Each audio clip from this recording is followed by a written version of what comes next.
যে মেয়ে জানার ভয় করে না, যে মেয়ে বিবাহের আগে সতীত্ব নষ্টের ভয় করে না, তার হিন্দু কি মুসলমান কি?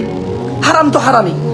হ্যাঁ, এটা তোমাদের বিকৃত মস্তিষ্ক যে তোমরা মনে করো সারা জীবন জানা ব্যভিচার করে বিয়ে করে ফেললে আগের সব কাজ হালাল হয়ে যাবে। তোমাদের প্রবলেম।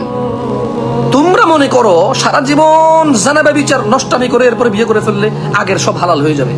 এটা তোমরা মনে করো। ইসলাম কখনো এরকম বলে নাই যে একটা লোক একটা গ্লাসে সারা জীবন মদ খাইছে, এরপরে ওই একই গ্লাসে দুধ ঢেলা খাইছে আর আগের মদ খাওয়া হালাল হয়ে যাবে। আগের মদ খাওয়া গুনাহ থাকবে না, আগের মদ খাওয়া তার গুনাহ হবে না, সেগুলোর জন্য সে ক্ষমা চাইতে হবে না, সেগুলোর জন্য কাফারা হয়ে যাবে, কারণ সে সেম গ্লাসে ঢেলা মদ খাইছে, দুধ খাইছে। এই জন্য দিস ইজ ইয়োর লজিক।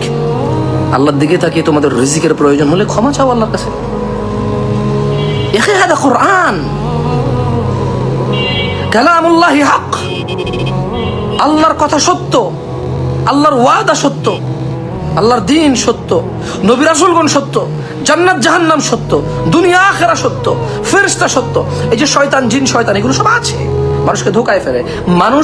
মানুষের উচিত আল্লাহকে যথাসম্ভব যথাসাধ্য আল্লাহকে মেনে চলা, সর্বোচ্চ চেষ্টা থাকা উচিত মানুষের। আমাদের তুমি একদিকে অভাব নিয়ে টেনশনে আসো, অন্যদিকে বেকারত্ব নিয়ে টেনশনে আসো, অন্যদিকে বয়স হইতেছে বিয়ে করতে পারছো না টেনশনে আসো, অন্যদিকে মান সম্মান অর্জন করতে পারছো না টেনশন আসো, অন্যদিকে নিজের স্বাস্থ্য শরীর নিয়ে টেনশনে আসো, অথচ আল্লাহর দ্বীনের গাফিলতা, দুনিয়া ধ্বংসের সমস্ত কাজে লিপ্ত আছো।